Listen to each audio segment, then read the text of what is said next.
Ambassador, I will say frankly, I'm one of the people who thinks you should be expelled from this country, and I believe that it's to do with the policies of your state.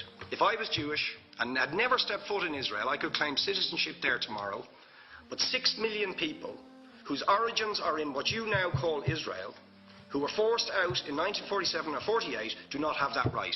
Isn't that part of the reason why the Palestinians are in dispute with Israelis? Because you deny them the right to return to their homes and to their land and to their villages, and that they have a legitimate claim, even under international law, to return, but you deny them that right.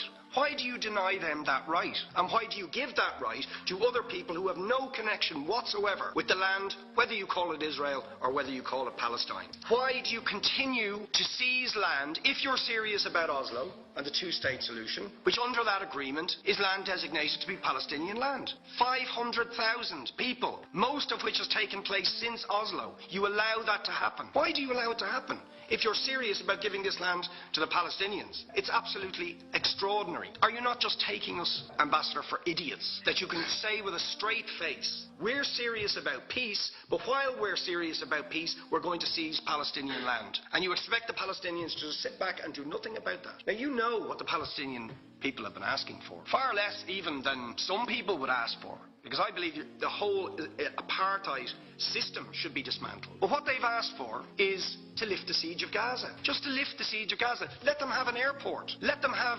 ports. Let them not be dictated to by a government for whom they do not vote as to what can go in and out of their territories, whether they will have power, whether they will have clean water, whether they will have medicine. What makes you think you're allowed to have nuclear weapons and the fourth biggest army in the world and visit destruction on the people of Gaza, but they have no right to defend themselves? They have no territorial sovereignty over that land. Would you ask questions, please? How do you justify that? Yeah. All right. How do you justify those double standards? Very lastly, Ambassador, people like Bishop Tutu, Nelson Mandela, and I would certainly describe your state as a apartheid state, with different laws for people depending on their race or religion. For example, at checkpoints going into the West Bank, there's a channel if you're Israeli or European, and there's a channel if you're Arab. Just because you're Arab. If you came into Dáil Éireann and they stopped you and said, are you Jewish? Oh no, sorry, you can't come in through the same entrance